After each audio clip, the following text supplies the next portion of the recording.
Hello and welcome to the season finale of the Unofficial Gilded Age Aftershow. I am Kelsie Paul. I am the manager of interpretation and engagement at the Frick Pittsburgh. And today we are here to discuss the final episode of season 2 of HBO's The Gilded Age in terms of winning and losing. I am joined again by Dawn Reed-Breen, our chief curator and director of collections, and Amanda Gillen, who is our director of learning and visitor experience. We have a lot to get to, so I'm going to jump right into it and waste absolutely no time. Let's start with our big synopsis for the episode.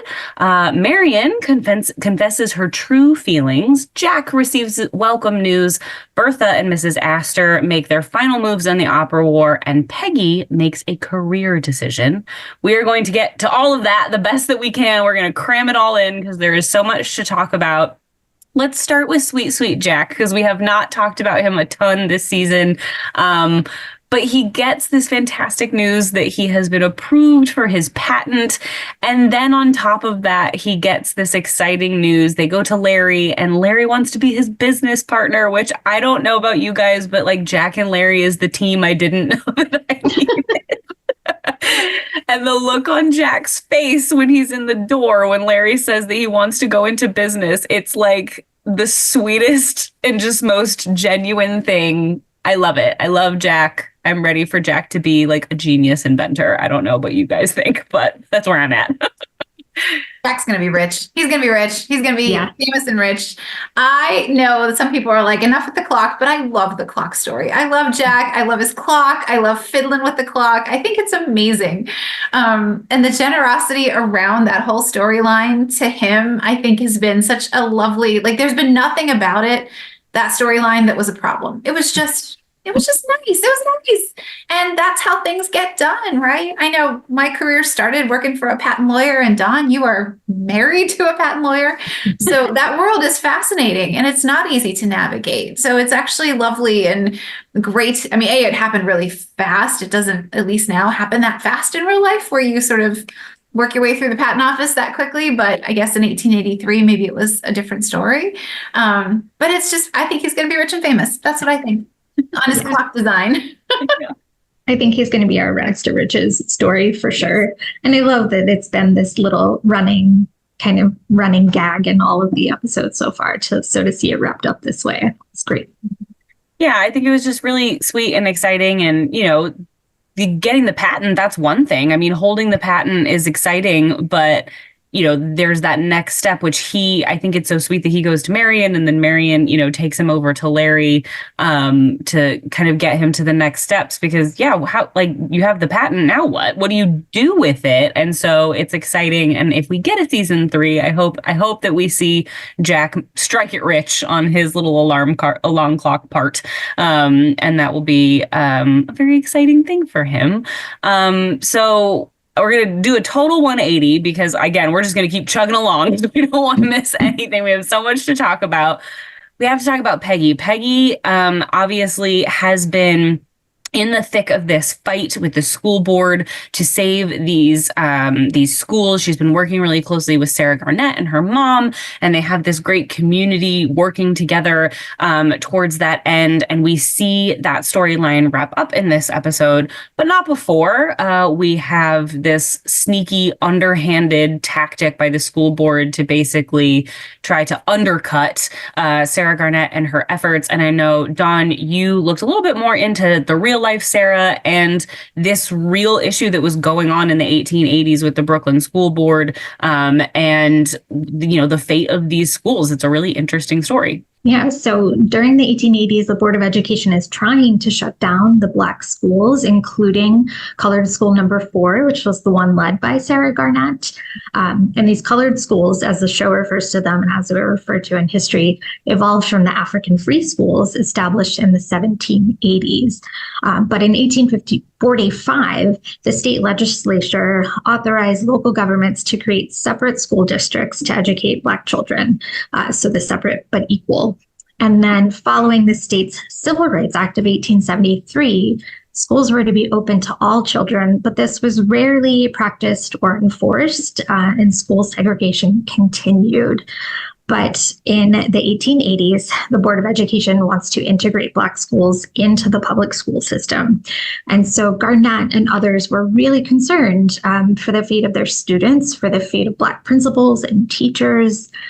Where would they work if these schools were shut down? Parents were very wary of sending their children to school where they would be disrespected by their teachers or white peers.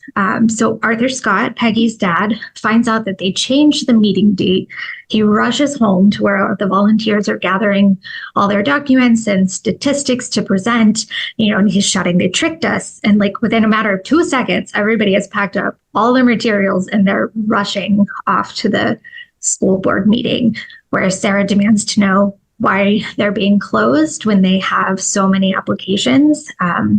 And ultimately, they end up saving 2 of the 3 schools, which Sarah says they should count as a success.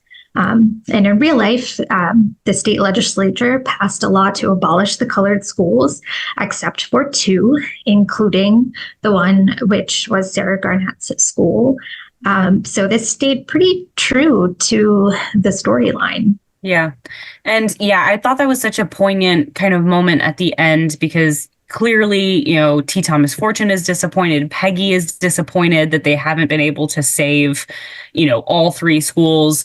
And the fact that Sarah kind of says, listen, it's still a victory. We saved 2 out of the 3. It could have been so much worse. And we live on to fight another day. There's going to be more struggles and things that we have to work towards, which brings us to Peggy's other big moment in this episode, which is that she makes a really, really big decision about her career and a little bit about her love life, and decides to step away from the Globe entirely. And I think it was the 3 of us that talked about, the impact that this relationship that she was having with T. Thomas Fortune was going to have on her career.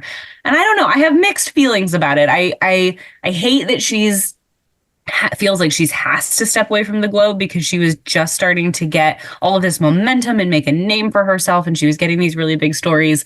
But at the same time, I think obviously we can't be doing this with T. Thomas Fortune, so it's probably for the best. But I don't know. What are your thoughts, feelings, reactions on Peggy's big decision? I'm surprised she made it. I didn't see that coming, actually.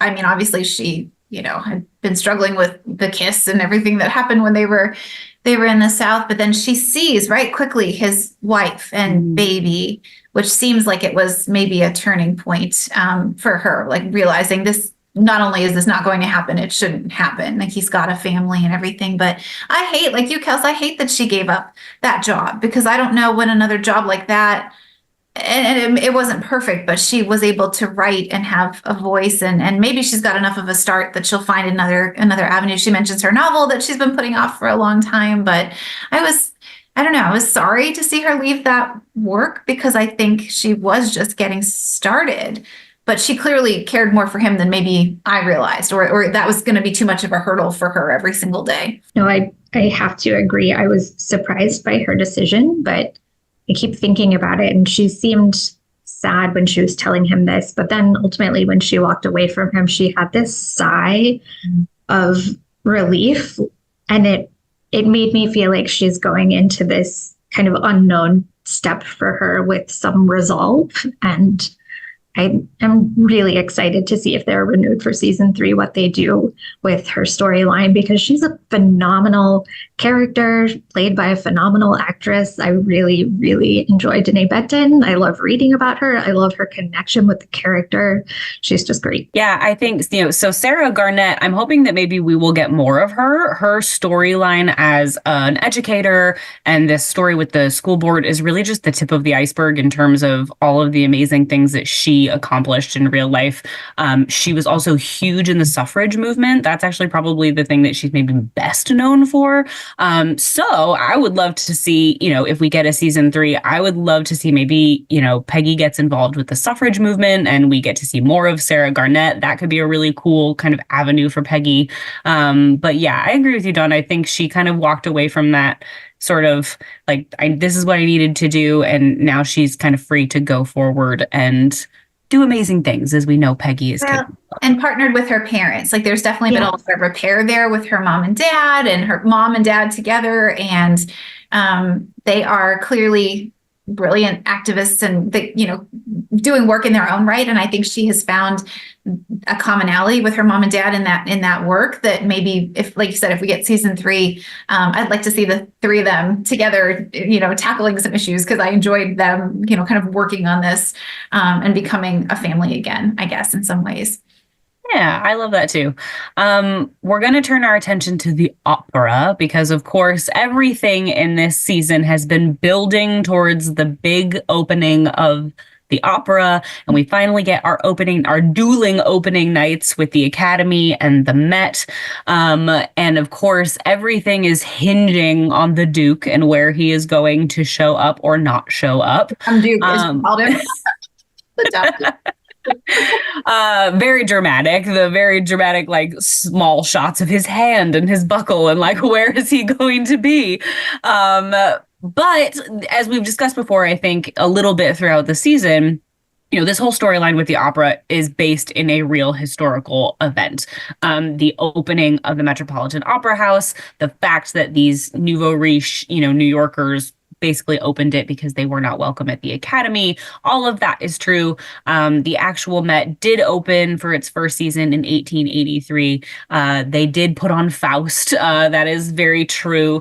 And it really was, I don't know if it was maybe as dramatic as it was in the show, but it was a huge successful night for the Met, and not so much for the Academy. The opening of the Met really did end up being sort of the nail in the coffin for the Academy. The Academy of Music, I think, closed within 3 years after the opening of the Met.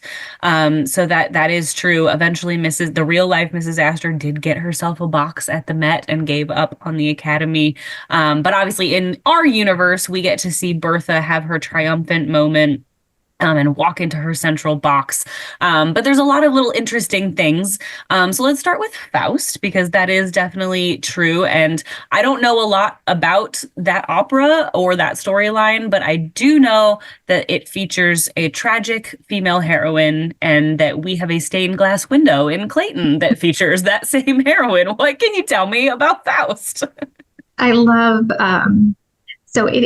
Faust is a story that Gladys describes as a man who sells his soul to gain riches on this earth and he lives to regret it.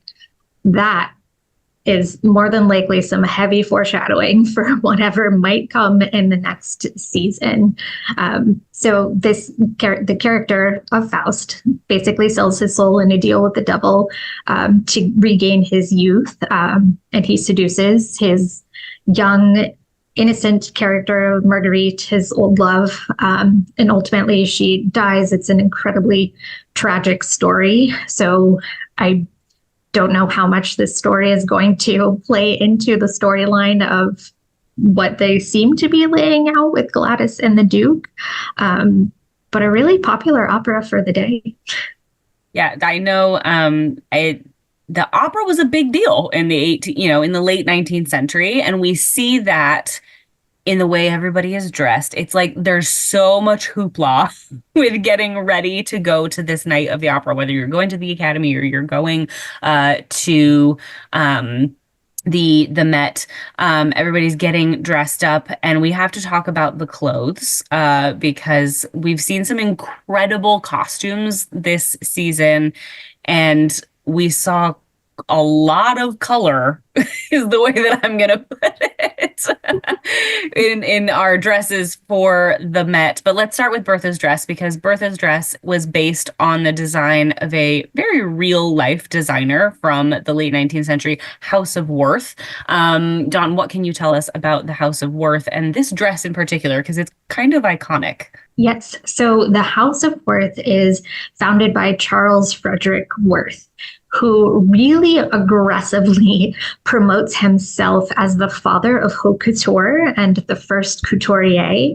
And he becomes wildly famous with European and American clients. Everyone is kind of clamoring to wear his designs. And this particular design, sometimes known as the trellis dress or the iron rail dress, is a stunning example of his designs from the 1890s. So it's kind of interesting because the show is set in 1883.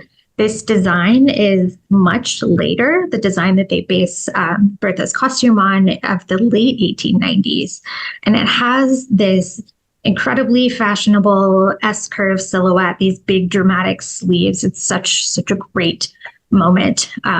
And the original is this striking graphic juxtaposition of black velvet on an ivory satin, which created that illusion of the ironwork. And I've never seen it in any other colorway. I certainly haven't seen it in this colorway, this really, really bright aqua. I'm not sure how I felt about that. It was no red cloak that she wore last season that I still think about sometimes. But like we said, it did its job when she stood up at the box. I didn't love it at all until you saw the panorama of the whole curved space, and then she was in the center, and I was like, "Oh, there we go." Yeah, that's true. Nobody else was wearing that color. No. Yeah, that was the moment when all eyes were on her. Yeah. Yeah, no, I agree with you, Dawn. The red cloak from season 1 lives rent-free in my mind all the time. And so I was a little disappointed because I wanted her to have a similar sort of moment, and I didn't love the teal or the aqua. She looked incredible, but it wasn't my favorite. It wasn't even really my favorite of her costumes of this season. She's had some really incredible dresses this season. But she does make the point when she is coming down the stairs that she is just the curtain opener, and that, the real show is Gladys in her purple ensemble. What did you guys think of that? Because I thought that was like carnival. It wasn't right. It just wasn't right. I don't know. It was too old or too something. I didn't love it at first, but then when I was really spending some time looking at it, I kind of loved, it was dripping with pearls and everything. It was a lot, but I think I grew to love it. I think I loved it as a moment for Gladys. I don't know. It was growing on me. She looked incredible in that color. It's really flattering on her. I'm a sucker for a poofy sleeve, so I'm all about that. She's looked, generally speaking, very lovely and grown up. They did a great job growing her up from season 1 to season 2. At the beginning, that opening scene when we first see her, that pretty floral dress, she's her hair up. I mean, she's just looking very mature. And they did a nice job of that. And then, she was full on grown woman in that purple number coming down the steps. Which we now have confirmed, as we have suspected, that Bertha had ulterior motives all along.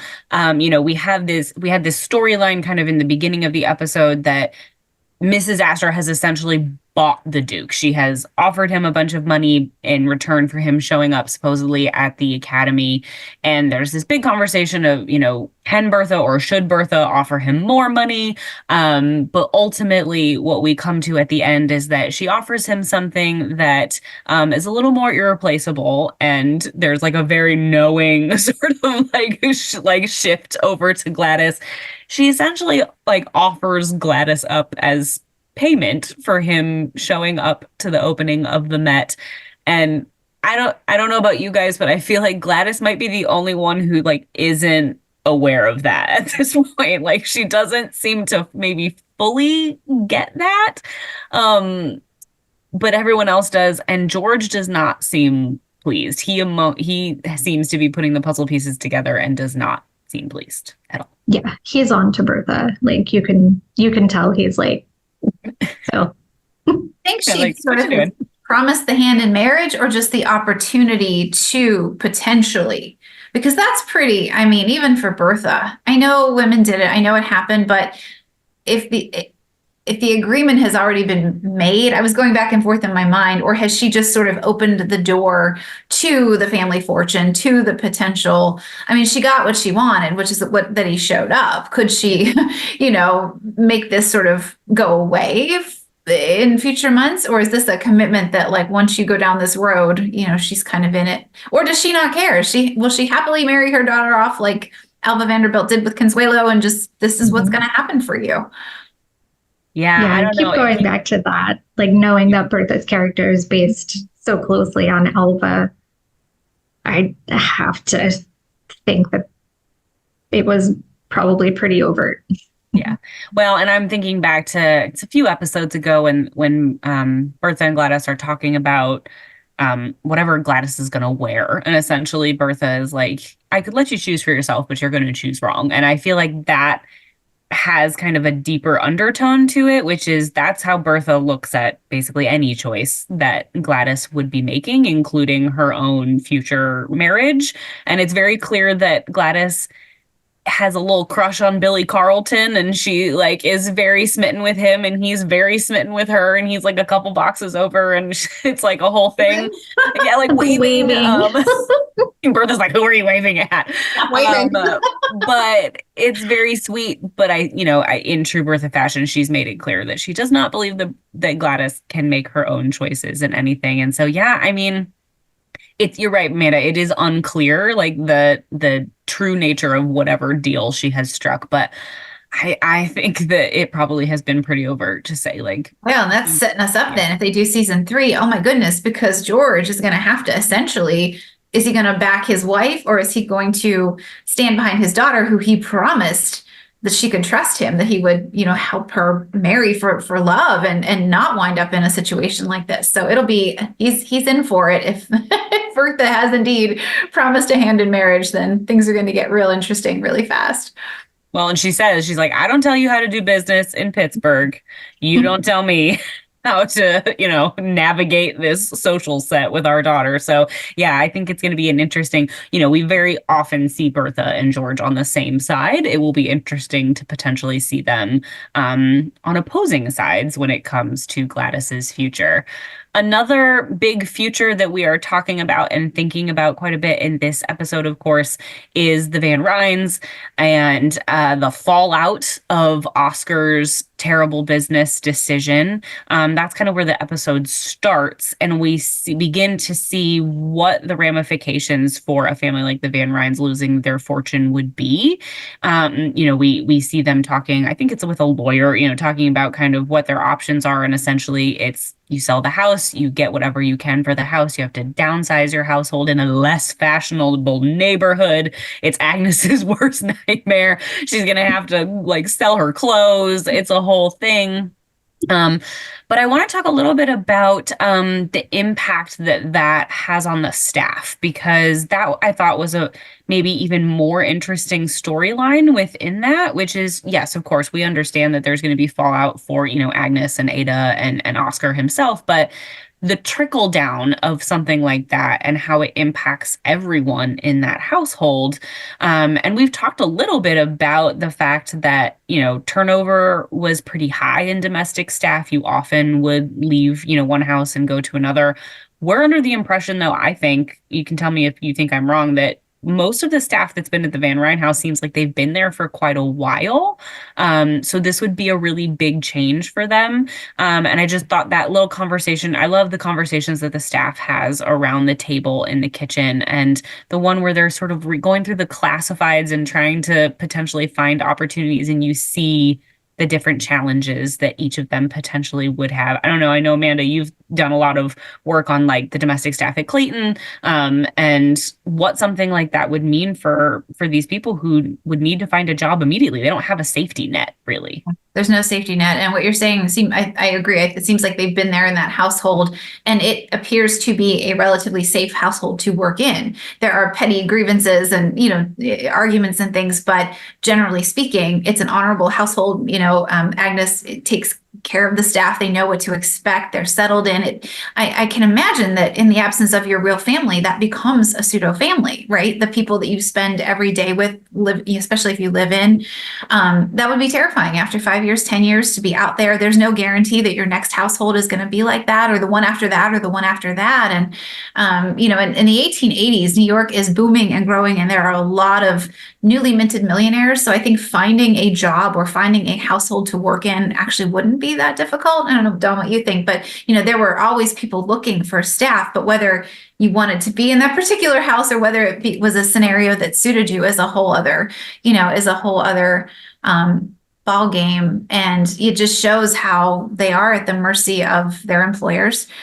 We have a similar scenario here in Pittsburgh at CLAYTON, where we have payroll records, and we know that a lot of the staff stayed. Some came and went, but a lot of the staff members stayed for a time, and you can kind of infer that if there was at least some security there. There was a known, you know what you have, your employer. But we also have a letter from a maid, Bridget Conroy, who had worked in CLAYTON and left. And a few years later, I think it's the early 1900s, she writes to Mrs. Frick because she's ill. She has tuberculosis. She has no one to turn to. And she reaches out to a family that was her employer, years before. So those kind of stories show you how tenuous the network was for a lot of domestic staff, and how if that network broke for you or was broken, it was upheaval. You had to just go out and try and make another path. And Armstrong's fear really shows that. She's clearly terrified at the thought of, being too old, as she says, to get hired again, or to find another safe, secure position for herself, later in life, which was heartbreaking, actually. Winds up working out, but you can see her gratitude when Agnes invites her to stay. She's like, I can't promise you much. I can't pay you much, but and it doesn't matter. She wants to stay where she's safe and where she's cared for, and who can blame her? Yeah, it makes me think. I've never really thought about it until just now, but the Frick family lives in Pittsburgh in the house that is now our museum until 1905, but then they move full time to New York City. They set up a new household there. They keep some staff at CLAYTON because they never sell CLAYTON, and they want to be prepared. They come back fairly frequently. But I'm starting to think that would probably be a fairly similar upheaval, kind of that would have been a huge change for the Frick family. They may have downsized the staff. I'm sure each of the staff members probably would have had to consider, like, okay, do I stay? Do I go? What am I doing? Because you're absolutely at the mercy of these other people, even though you live in their house. So if they leave, you have nowhere to live, on top of also not having a job. So, of course, though, it doesn't come to that. It doesn't come to any of that. We called it. We called it, but I'm also going to give major credit to many of our listeners in the YouTube comments. They also called it. A lot of us saw this coming, that from beyond the grave, Luke was going to come in and save the day. And it turns out that he was the heir to textile money, old Massachusetts textile money that he had just kind of been sitting on because he, was working in the church and had a different calling in life. And so he wasn't really involved in the business, but the business has been doing well. And that's great news for Ada, because now she has inherited everything. Too much money, she says. Too much. It's too much money. But this is kind of even though for those of us that saw it coming a little bit, you see the stunning reversal in that very small moment between Agnes and Bannister and Ada, where, basically it becomes clear, Ada is pulling the purse strings now. She is the one, it's Agnes's house, but she is the one who is going to be paying the salaries of the staff, which means that she is technically the one in charge. And you see that moment of realization between both Ada and Agnes. But I think my favorite part is Marion in the background, because she has this look on her face like she's just going to sit back with popcorn and watch the fireworks. Like she's very entertained by what is going to happen. But I hope we get a season 3 maybe just for that, just to see the two of them. Kudos to Bannister, because it just shows he's such a pro, because in that moment he's like, wait a minute. He recognizes that a shift has happened and he has to sort of acknowledge it, and he did it really fast, and he did it knowing that Agnes was not going to be happy, but he knew his duty was to sort of acknowledge Ada's primacy now, her role, I think. Yeah. I love that he realized it before Agnes or Ada even did. I thought that moment was so great. Yeah, I love it. And I think we've talked about the fact, it's like, I really love Bannister and Agnes's relationship. So it'll be interesting to see if we do get a season 3, to see how that will change their relationship potentially. Because obviously, like you said, I mean, they clearly have worked together he's worked for her for a very long time. They have a rapport and a relationship. So yeah, this turns all of that on its head. And even though Marion says like, oh, nothing has to change, but it's like, oh, but actually a lot is about to change, which is very interesting. Yeah, and we've seen for 2 seasons that Agnes does not do well with change. No. She's and not Ada wants change. Like you could see she's kind of like, like she's grown and her life has been different. She's seen other things. And I think she's like, maybe it's my time. I mean, it'll be, she's not going to just sit back and let her sister run the show anymore. Yeah, her the confidence has grown so much in her just this season. Her relationship with Luke, I think, gave her the confidence to settle into her own, individual taste, and she has an opinion, and she's not just sort of deferring to Agnes all the time. So now she really doesn't have to defer to Agnes. So it's going to be really fun to watch. I hope we get a chance to. We're gonna wrap up though with what I think is probably our favorite topic to talk about from the whole episode. We saved it for last. Marion and her love life. Oh man, we'll start at the beginning, kicking Dashiell to the curb, which I think we all saw coming. Perfectly nice guy, don't get me wrong, just not the one for Marion. But I think we got to talk about first though maybe the cringiest moment of the whole episode, which is when he calls her by his dead wife's name in front of everyone. I shouldn't laugh. It's not funny, but It's not. It's not funny, but boy, does he have a way of just kind of putting his foot in his mouth with the public proposal and now in this. And it's just, he's not the one for Marion. He realized he did it? I don't think he even realized. I don't think he did. I think everyone else did. Obviously, Ada and Marion share an extremely telling look between the two of them. And even Agnes pauses for a beat too long and then is like, yes, Marion will make a good wife, and just really emphasizes her name. So I think everybody else in the room knew what happened. But I was really proud of Marion for making that decision, how mature of her. And she lets him down in the kindest, gentlest way possible in that kind of situation, which is not easy. And his daughter too, who I think she cared about much more and wanted to hurt much less. That was, I think, more important to her that his daughter understand that this has nothing to do with her. And she says, what don't you do? So you do love us, And Marion's like, of course I want to be at your wedding. That needed to happen, because I think we all felt badly for the little girl who lost her mom and, clearly has attached herself to Marion even more than her dad had done. Mm-hmm. Yeah. But everything. I think, Marion has really come into her own, kind of like Ada, she has come into her own this season. She, when we meet her in season 1, she has nothing. She doesn't have any connections to New York, really. She's totally new. She's a fish out of water. And she even says, at the end of the episode to Larry that she loves New York now and she doesn't want to leave and she wants to be there, and she has her teaching. And so I think she has found her way a little bit. And it became, clear over the last couple of episodes that, not in a malicious way, Dashiell just didn't think that what she was doing was worthwhile. He just assumed that they, were going to get married. She was going to be a wife and a mother, and that was it. And so there just was a misalignment, I think, in terms of what they wanted, which is what she ultimately says to him. It's just not the same thing. But there's a really interesting moment that I want to talk about really briefly, which is that conversation right before the opera between Agnes and Marion, which Agnes is surprisingly understanding. She doesn't get mad or fly off the handle, but she has this really interesting line that stuck with me, which is she says to Marion, I want you to do what you want to do. I want you to live your life, but you have 2 strikes against you at this point, and you cannot afford to have a third. I guess, strike 1 was the whole debacle with Tom Rakes and the potential, am I engaged? Am I not? Am I eloping? A whole thing. Mm-hmm. And now she's got this broken engagement with Dashiell.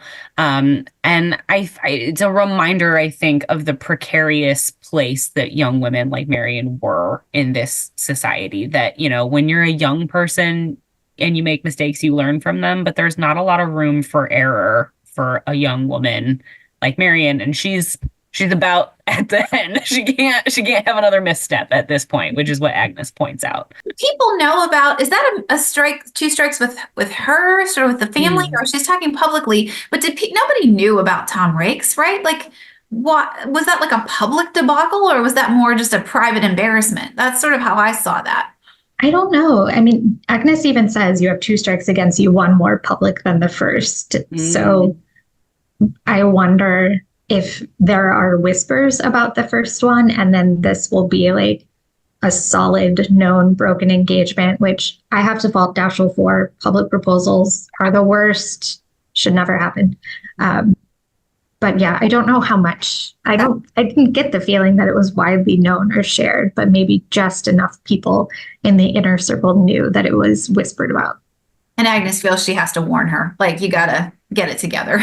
Even if not everybody knows, it's still like, listen, sister, you gotta, get on the track here, because she's worried about her. She's worried that she will wind up not settling down, maybe, or something. And the family having people questioning her respectability, or like, I don't know, so much better than settling down to marry this man who's totally mild, but just that. He is like warm milk. Like, he's just, like, it's like just kind of innocuous, very nice guy, but just there's not a lot there. There's not a lot of chemistry happening. On the other hand, have chemistry with one Larry Russell, which I have to, okay. First, I need to discuss the fact these people staying up until the sun comes up. This is what you did. Like, for a society in an era where there's so much prescribed decorum around what you do or what you don't do, it cracks me up that they partied until the crack of dawn. Like, it's hilarious to me. And this was so common, these kind of opera parties, like going out, starting around 8, probably running until 11 or 12. And then you're having dinner and like hosting a gathering in your home, which apparently Bertha Russell does up right with a really nice dinner breakfast option. Yeah, Vanderbilt parties. What I remember reading about something Alva was throwing, and it was the same. There was like the 3 a.m., second dinner or whatever. It was like part of the night. You stayed through. I don't have the stamina personally. No. Maybe, I don't know. Maybe I would back then if I wasn't, here working. I'd maybe have stamina, but no, it's like daylight. They come outside in their opera clothes. Come outside in the clothes you were wearing from the night before, walking across the street. And then kissing on the stoop, which I feel like, love that it happened. Feel like it probably wouldn't have happened in real life when they're not kissing in public at this point. But what a moment. They have great chemistry. They have amazing chemistry. #Larian. I ship them all day long. I love it. We are not the only ones. No. So many of you are also super into this coupling. It's so great. I just love it. I want them to get together so badly. And it feels like there is now maybe finally a recognition between the two of them that they are both maybe in that mindset. They both are interested. They're both available at this point. So it feels like... I actually has a question. In the recap at the beginning of the episode, they showed the public proposal and then a clip of Larry like turning away, kind of upset. Did they show that in the episode? I missed that. I must have been drinking my wine or whatever. I didn't see. That changed everything for me. And when I saw his face, I missed that in episode 7. So when they showed the recap, I was like, oh, he does care. I had completely skipped over that. You guys were talking about it, but I hadn't seen it. So that explains some things too. Oh, it's so cute. Yeah, I love it. And I think they do. They have the kind of rapport that you would want a couple to have. And they clearly are. They're both young. They both are ambitious. And I don't think Larry is going to get in the way of her wanting to teach or anything like that. I don't know how Agnes is going to feel about it, but I don't care. I love it. I'm excited about it. Marion had banner day. They're no longer bankrupt. She got to kiss Larry. She's rid of Daschle. I mean, what a day she had to wrap the whole thing up, right? I don't know how this season has gone, this like rapid fire storyline. It's like, oh, they're penniless. No, they're not. Like, fortune is back.